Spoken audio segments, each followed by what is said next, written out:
Hello नमस्कार दोस्तों। मैं अर्पित आपके अपने YouTube channel IAS PCS academy में आप सभी का स्वागत करता हूं। आज हम CDP का प्रैक्टिस सेशन करने वाले हैं जो कि हमारे सीटेट के लिए उपयोगी होगा। और आप लोग इसमें अपना स्कोर जांचिए कितना रहता है, और मतलब आपको ऐसे ही क्वेश्चन देखने को मिलेंगे सीटेट में, इसलिए आप लोग अपने लेवल को जांचिए, परखिए। और आइए आज का प्रैक्टिस सेशन स्टार्ट करते हैं। पहला क्वेश्चन है, सामाजिक अधिगम का सिद्धांत का प्रतिपादन किया था। निम्नलिखित में से किसने सामाजिक अधिगम का सिद्धांत प्रतिपादन किया था?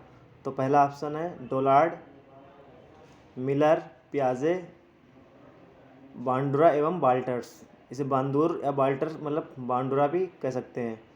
तो हमारा ऑप्शन हो जाएगा बंदूर और बाल्टर्स। कौन सा? सामाजिक अधिगम सिद्धांत। सामाजिक अधिगम सिद्धांत जो हमारे बंदूर और बाल्टर्स मतलब बांडुरा और बाल्टर्स हैं, इनका कहना है कि बच्चा, इनके अनुसार बच्चा नकल, अवलोकन और आदर्श व्यवहार से सीखता है। और पियाजे के बारे में आप जानते ही हो, संज्ञानात्मक विकास का सिद्धांत। तो पहले क्या हो जाएगा? डी, बांडुरा एवं बाल्टर्स। बांडुरा मतलब अल्बर्ट बांडुरा और बाल्टर्स रिचर्ड बाल्टर्स। तो इन्होंने सामाजिक अधिगम का सिद्धांत दिया है। नेक्स्ट,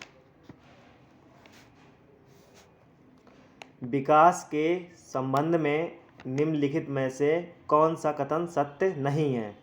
कौन सा कथन सत्य नहीं है? विकास की क्रिया एक निश्चित दिशा में होती है। वृद्धि और विकास की क्रिया वंशानुक्रम और वातावरण का संयुक्त परिणाम है। किसी बच्चे में वृद्धि और विकास की गति को ध्यान में रखकर उसके आगे बढ़ने की दिशा और स्वरूप के बारे में भविष्यवाणी नहीं की जा सकती है। विकास हमेशा सामान्य से विशेष की ओर चलता है। तो क्या है? विकास की प्रक्रिया एक निश्चित क्रम में होती है। बिल्कुल सही बात है। निश्चित क्रम में कह रहा है, बराबर नहीं कह रहा। क्रम, जैसे सबसे पहले बच्चा छोटा हुआ तो क्या होता? गत्यात्मक विकास, फिर भाषाई विकास, मतलब ऐसे क्रम से चलती है। तो मतलब एक निश्चित दिशा में चलती है। वृद्धि और विकास की क्रिया वंशानुक्रम और वातावरण का संयुक्त परिणाम है। बिल्कुल सत्य बात। हमारा जो वृद्धि और विकास है, कहीं ना कहीं हमारा वंशानुक्रम पर कई बार डिपेंड करता है। और वातावरण का तो है ही, मतलब जैसे वातावरण में रहोगे आप वैसा ही सीखते हैं। तो ये भी सही है। तो हमारा उत्तर जे नहीं हो जाएगा। हमें बोला नहीं है।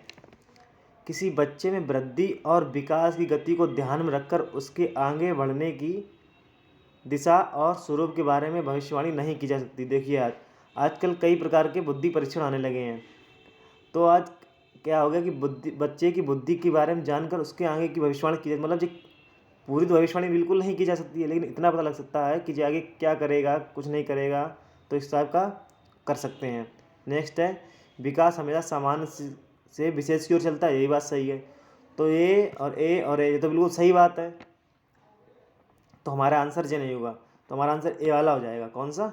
सी, किसी बच्चे में वृद्धि और विकास की गति को ध्यान में रखकर उसके आगे बढ़ने की दिशा और स्वरूप के बारे में भविष्यवाणी नहीं की जा सकती है। नेक्स्ट,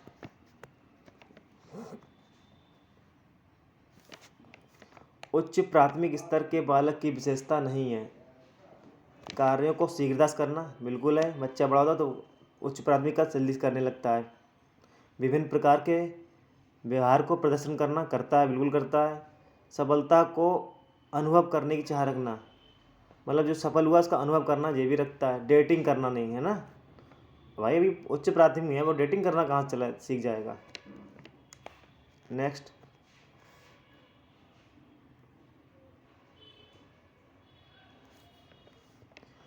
प्रतिद्वंद्वात्मक समाजीकरण की अवस्था कहा जाता है किसको? बाल्यावस्था को। क्यों? आपने देखा होगा कि हमारे जो घर में ही आपके बच्चे भाई बहन होंगे छो कुछ, तो आपने देखा होगा कि वो लोग दूसरे को देख के तुलना करते हैं, मतलब एक दूसरे से प्रतिद्वंद करते हैं, तुलना करते हैं। तो वही क्या है? प्रतिद्वंद्वक समाजीकरण। तो क्या है? बाल्यावस्था। इसका आंसर क्या हो जाएगा? बाल्यावस्था को। और तूफान की अवस्था क्या है हमारी? तूफानी अवस्था, तूफानी अवस्था। तूफानी अवस्था क्या है हमारी? किशोरावस्था। नेक्स्ट,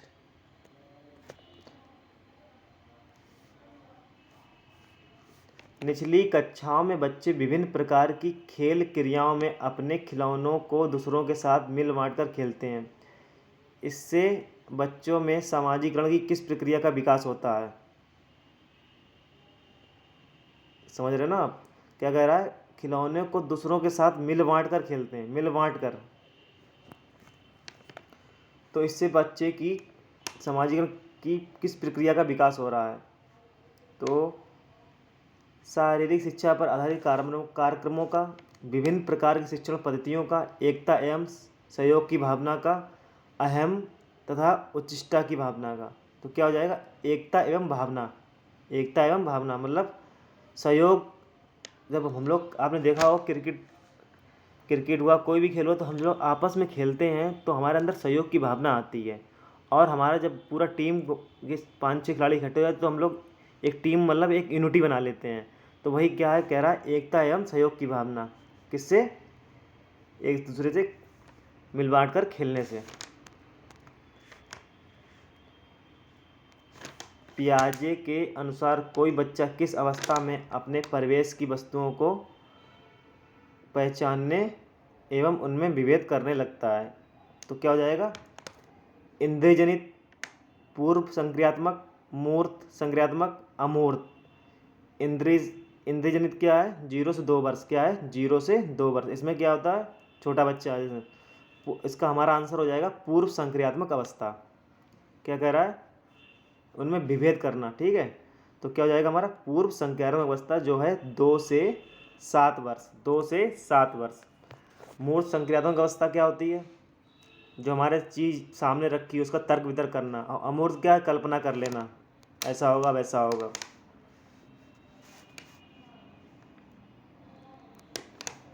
पियाजे ने किसी बच्चे के विचारों में नए विचारों का समावेशन हो जाने को क्या कहा है? मतलब जो पुराने विचार हैं उसी में कुछ जोड़ देना, तो उसको क्या कहते हैं? खोज तो नहीं हुई, व्यवस्थापन भी नहीं हुआ, निर्माण, आत्मसातीकरण मतलब उसी में जोड़ दिया है ना। तो क्या हो जाएगा? आत्मसातीकरण या सात्विकरण, कुछ भी कह दो आप।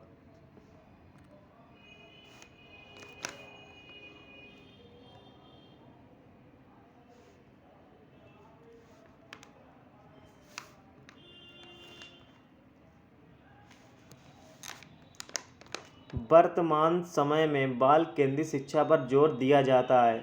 निम्नलिखित में से कौन सी बाल केंद्रित शिक्षा की विशेषता नहीं है? बालक के सर्वांगीण विकास पर जोर देना, ये तो है। बालक के मनोविज्ञान को समझना, ये भी है। बालक को केवल तथ्यात्मक ज्ञान से अवगत कराने पर जोर देना, अगला देख लेते हैं हम लोग। बालक के मनोविज्ञान को समझते हुए उसकी समस्याओं को दूर करना, बिल्कुल ये भी है। ये बात बिल्कुल गलत है और यही हमारा आंसर हो जाएगा। जो बात क्या करा नहीं है, बालक को केवल तथ्यात्मक ज्ञान से अवगत कराने पर जोर देना, मतलब सिर्फ तथ्यात्मक ही ज्ञान देना है, सिर्फ तथ्य उसे रटवा दो बस, आगे मतलब उसे समझाना नहीं है, कहानी के हिसाब से नहीं बनाना है। तो ये तो गलत बात हो जाएगी, तो हमारा यही आंसर हो जाएगा। पूछा क्या गया? नहीं है।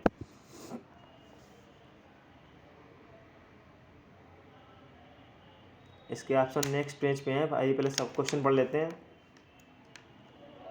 एक बालक जिसकी आयु 15 वर्ष है, उसकी मानसिक आयु 18 वर्ष है, तो आप उसकी बुद्धि लब्धि क्या कीजिए? बुद्धि लब्धि बराबर क्या होता है? बुद्धि लब्धि होता है, क्या पूछा? बुद्धि लब्धि। तो बुद्धि लब्धि बराबर होता है मानसिक आयु बटे वास्तविक आयु गुणे 100। ठीक है ना? क्या होता है? मानसिक आयु बटे वास्तविक आयु गुणे 100। तो मानसिक आयु कितनी है? 18, वास्तविक आयु 15, 100। अब 5 से काट देंगे, 5 3 15, 5 दूनी 10 20, है ना? 3 छक 18, तो कितना आएगा? 120। तो इसका आंसर कितना आ जाएगा 120। आइए ऑप्शन चेक करते हैं। हाँ बी, तो हमारा ऑप्शन बी हो जाएगा, ठीक है ना, ऑप्शन बी। नेक्स्ट,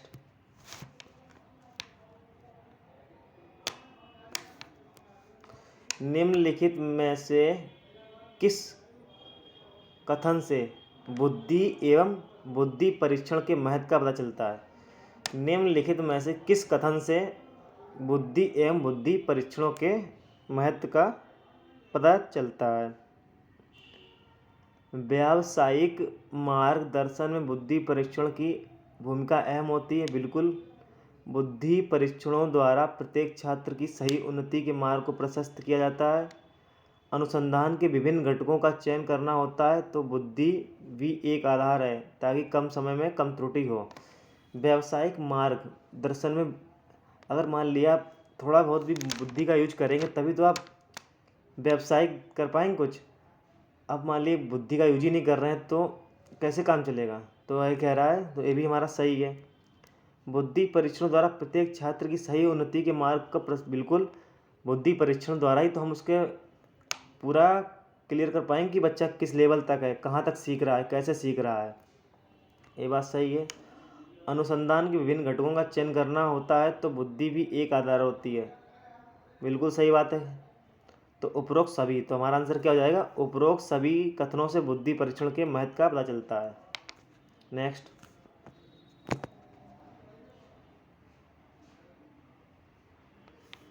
आकलन को उपयोगी और रोचक प्रक्रिया बनाने के लिए एक शिक्षक को निम्नलिखित में से किसके प्रति सचेत रहना चाहिए? किसके प्रति सचेत रहना चाहिए? अलग अलग छात्रों की तुलना करने से, अलग अलग छात्रों की तुलना करने से। नेक्स्ट, छात्रों को बुद्धिमान या औसत की उपाधि देने से। ये तो गलत ही बात है भाई, किसी छात्र को आप ऐसे बेइज्जती नहीं कर सकते। शैक्षिक और सह शैक्षिक क्षेत्रों में छात्रों के सीखने के बारे में जानकारी प्राप्त करने के लिए विविध तरीकों का प्रयोग करने से। फीडबैक देने की तकनीकी भाषा को, बिल्कुल गलत। छोटा बच्चा तकनीकी भाषा समझ जाएगा? नहीं समझ पाएगा ना, तो ये भी गलत हो गया।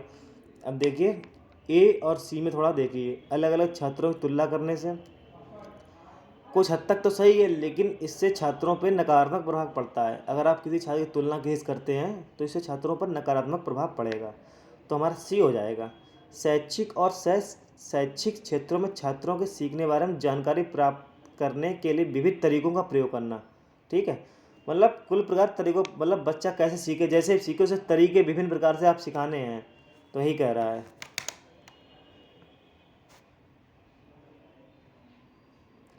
चिंतन की दृष्टि से किसी बच्चे में सर्वश्रेष्ठ चिंतन है? कल्पनात्मक चिंतन, प्रत्यात्मक चिंतन या तार्किक चिंतन? तो सबसे अच्छा चिंतन कौन सा है? तार्किक चिंतन। कौन सा है? तार्किक चिंतन।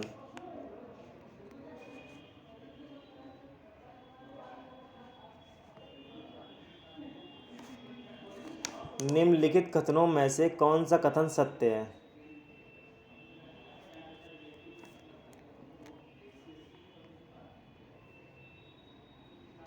इसको छोड़िए जरा।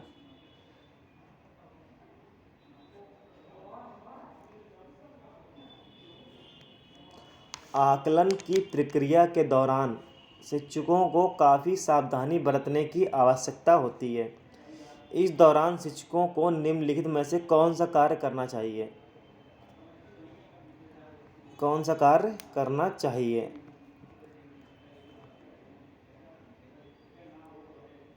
शिक्षार्थियों को फीडबैक उपलब्ध कराना ताकि वे बेहतर ढंग से कार्य कर सकें।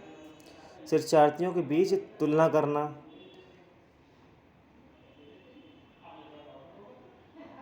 शिक्षार्थियों के बारे में नकारात्मक बयान देना, शिक्षार्थियों को मंद, कमज़ोर, बुद्धिमान आदि के रूप में वर्गीकृत करना।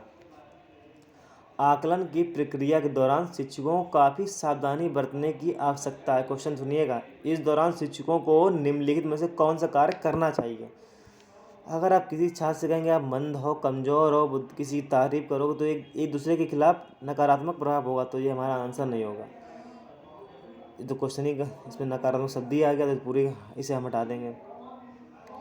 शिक्षार्थियों के बीच तुलना करना, नहीं। शिक्षार्थियों को फीडबैक उपलब्ध कराना, उनने कैसा वह प्रदर्शन किया है, ठीक है ना, ताकि वे बेहतर ढंग से कार्य कर सकें। नेक्स्ट,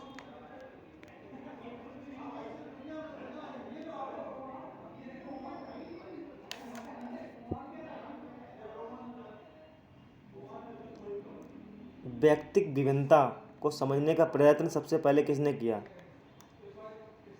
किसने किया? गाल्टन ने। मतलब कोई भी परीक्षण हो सबसे पहले इन्हीं ने किया है अपना।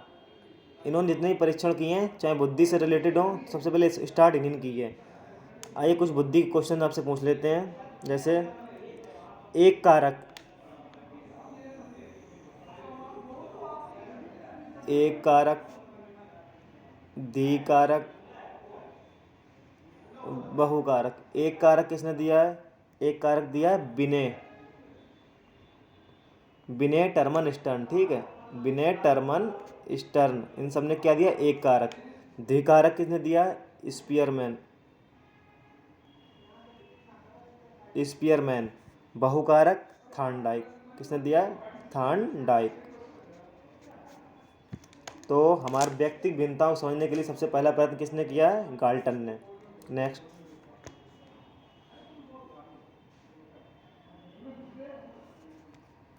शिक्षार्थियों की उपलब्धि के मूल्यांकन के लिए सबसे बेहतर तरीका क्या हो सकता है? प्राप्तांकों के आधार पर श्रेणी प्रदान करना, ग्रेडिंग पद्धति का प्रयोग करना, तुलनात्मक मूल्यांकन करना, ये सभी। तो सबसे अच्छा क्या हो जाएगा? प्राप्तांकों के आधार पर श्रेणी प्रदान करना। देखिए जैसे मान लीजिए किसी के 90% आए हैं और किसी के 90 पॉइंट समथिंग मान लीजिए कुछ भी, तो क्या उनमें से एक थोड़ा आगे हो जाएगा। तो मतलब एक तरीके से बच्चों में इसमें ईर्ष्या की भावना जागृत होती है। तो ग्रेडिंग पद्धति ऐसा है कि इसमें मतलब इतने से इतने ऊपर है इनको ए में रखो, इतने से इतने ऊपर है बी में रखो, तो यह क्या है? यह एक अलग व्यवस्था पैदा करती है। इससे बच्चों में अपने आप को मतलब संतुष्टि मिलती है, तो उनमें नकारात्मक विचार नहीं आते। तो हमारा सबसे अच्छा कौन सी? ग्रेडिंग पद्धति। नेक्स्ट,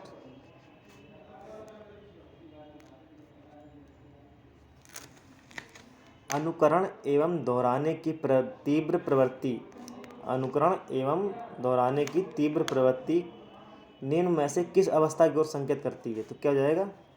सहस्वावस्था। आपने देखा छोटा बच्चा होता है तो वो हम लोग कुछ बोलते हैं वही हमारी बात दोहराने लगता है, पापा पापा, मम्मी मम्मी ऐसे कहता है, आज हम दोहराएंगे। तो सहस्वावस्था की वो क्या है? अवधि 0 से 6 वर्ष मानी जाती है। लेकिन ध्यान रखना, मतलब ऑप्शन में 0 से 2 हो तो आप 0 से 2 लगाना है आपको, 0 से 2।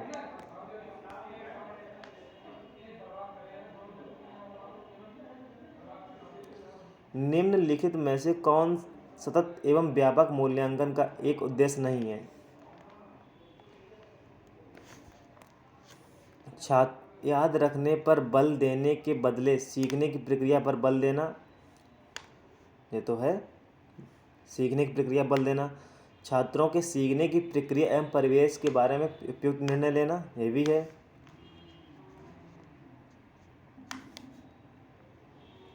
अध्यापन एवं अधिगम प्रक्रिया को शिक्षक केंद्रित कार्यालय बनाना कर। अध्यापन एवं अधिगम प्रक्रिया को शिक्षक केंद्रित क्यों? शिक्षक केंद्रित क्यों भाई? छात्र केंद्रित बनाएंगे तो यही यही गलत है और यही हमारा आंसर हो जाने वाला है, ठीक है ना। नेक्स्ट,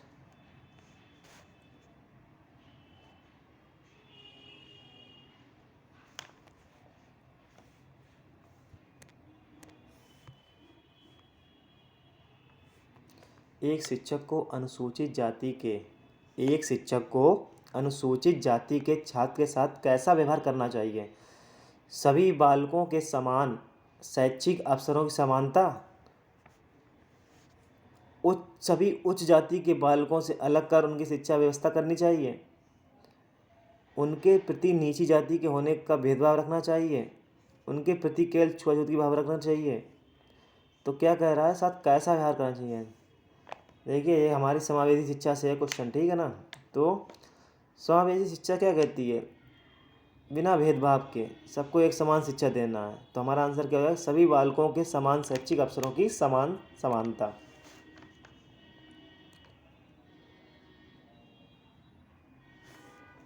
आप अपनी कक्षा में अधिगम को सरल बनाने के लिए दृश्य सामग्री का प्रयोग करते हैं। ऐसी स्थिति में कक्षा के किन छात्रों को सबसे कम लाभ होगा? देखिए, दृश्य मतलब जानते हो, जो देख के पढ़ाई आती हो, देख के, जैसे चार्ट हुआ और आजकल जो फिल्म चलने लगी, मतलब कंप्यूटर स्क्रीन, पीपीटी इत्यादि से पढ़ाई होने लगी है। तो क्या कह रहा है? सरल बनाने के लिए दृश्य सामग्री, तो किनको सबसे कम लाभ होगा? देखिए, जो पढ़ने में सामान्य स्तर के उन्हें तो लाभ होगा, उन्हें थोड़ा और समझ में आने लगेगा। जो पढ़ने में निम्न स्तर के उन्हें भी होगा। जो आंखों से देख नहीं सकते उन्हें भी होगा। जो पढ़ने में उच्च स्तर के उन्हें नहीं होगा, वो तो पहले से इतने मतलब परिपूर्ण हो गए हैं, तो उन्हें इसका कोई ज़्यादा बेनिफिट नहीं होने वाला है। तो हमारा आंसर यही हो जाएगा।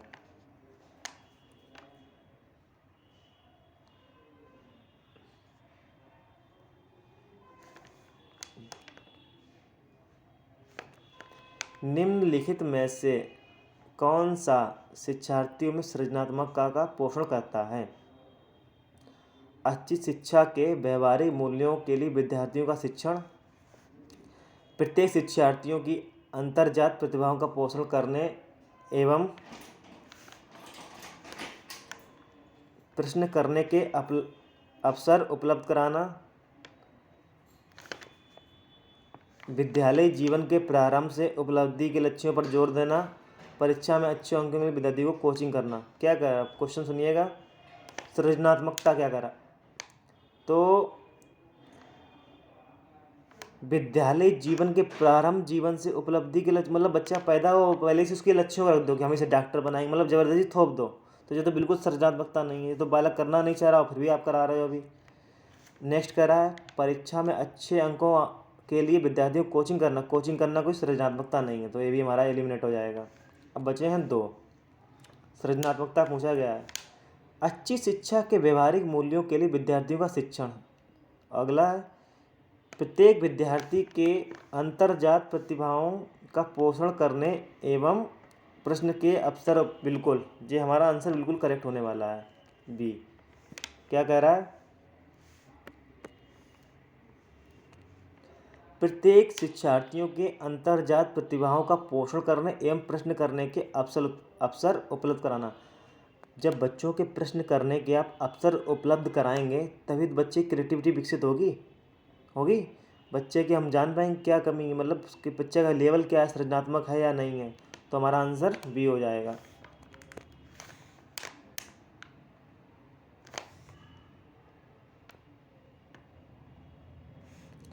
अधिगम की प्राकृतिक दशा के सिद्धांत का प्रतिपादन किसने किया है? अधिगम की प्राकृतिक दशा के सिद्धांत तो किसने दिया? Kurt Lewin. इन्होंने ही क्षेत्र सिद्धांत दिया। कर्ट लेविन ने कौन सा सिद्धांत दिया? क्षेत्र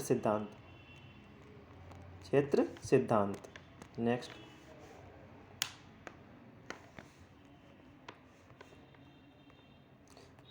शिक्षण अधिगम के अंतर्गत शिक्षक का प्रमुख कार्य है बालक को पढ़ाना, बालक को ज्ञानवर्धक करना, बालक को अच्छे संस्कार डालना, बालक को सीखने के लिए प्रेरित करता है। ये सभी आंसर हैं, ठीक है, हमारे सही।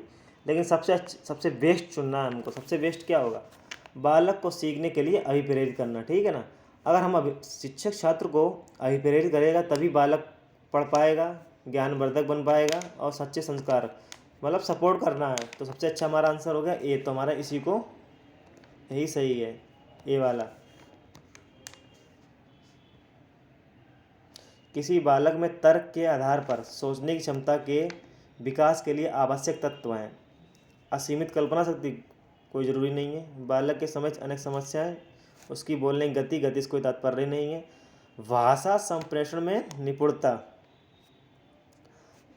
वैसे बालक में तर्क के आधार पर अगर जो बालक तर्क कर लेगा तो वो मतलब जो भाषा में निपुण होगा व्यक्ति, वो अच्छा तर्क वितर्क कर लेता है।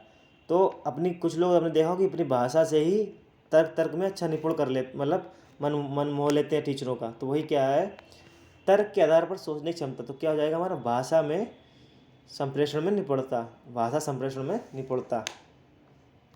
नेक्स्ट,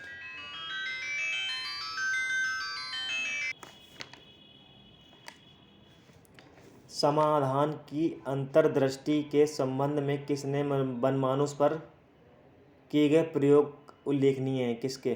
तो थॉर्नडाइक,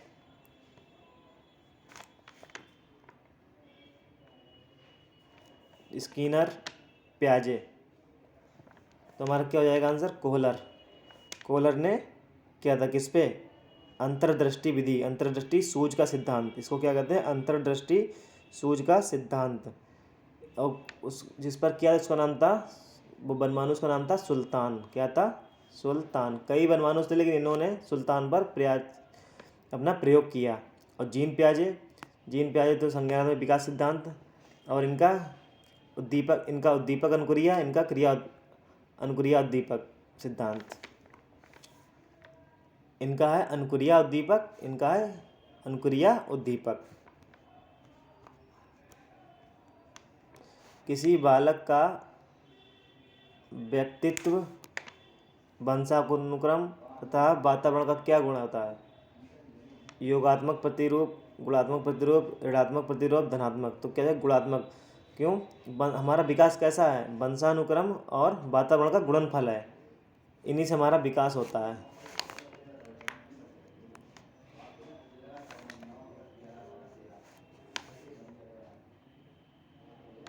देखिए, प्रगतिशील शिक्षा के पक्षधर थे। प्रगतिशील शिक्षा कौन थे? John Dewey. कौन थे? John Dewey. इनकी पुस्तक का नाम क्या है? इनकी बुक का नाम है डेमोक्रेसी एवं एजुकेशन। डेमोक्रेसी एंड एजुकेशन, किसकी? जॉन डेवी की बुक का नाम है। तो प्रगतिशील शिक्षा के पक्षधर कौन थे? John Dewey. किसी कक्षा में शिक्षार्थियों को एकाग्र करने में सहायक व्यक्तिगत कारक क्या है? भिन्न भिन्न के प्रकार के वस्त्र? नहीं। शिक्षक का सुव्यवस्थित भाषण, शिक्षार्थियों के में जिज्ञासा का विकास, शिक्षार्थियों का जोरदार आवाज।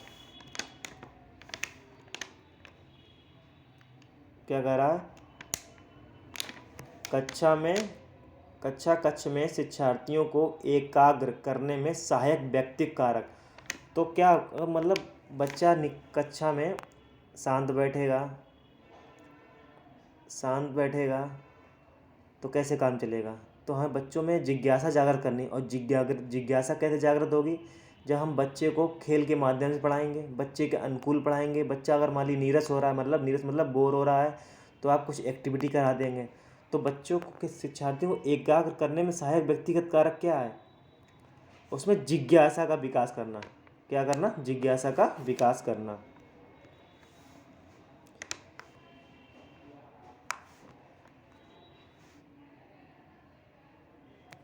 किसी बालक के व्यवहार के निर्धारण के संदर्भ में निम्नलिखित में से कौन सा व्यवहार सबसे उत्तम है? जब बालक के सम्मुख अनेक प्रेरक हों तो उनमें से कुछ अधिक प्रभावी होते हैं। प्रत्येक बालक आवश्यकताओं की संतुष्टि के लिए अधिक से अधिक प्रयास करता है। जब बालक के सम्मुख अनेक लक्ष्य हों तो उसके सभी लक्ष्य समान होते हैं। सब गलत हैं। और डी ऑप्शन इसमें लिखा नहीं है, हम बता रहे हैं। मीरा की भाषा बहुत आकर्षक है। आप लोग समझ लीजिएगा, आकर्षक है। किसकी भाषा? मीरा की। तो कैसे तो हमें कहना सबसे उत्तम व्यवहार है। देखिए, जे शब्द बात की बात है, ये भी इम्पोर्टेंट है, ये भी ज़रूरी है, लेकिन सबसे क्या करें, मीरा की भाषा आकर्षित है।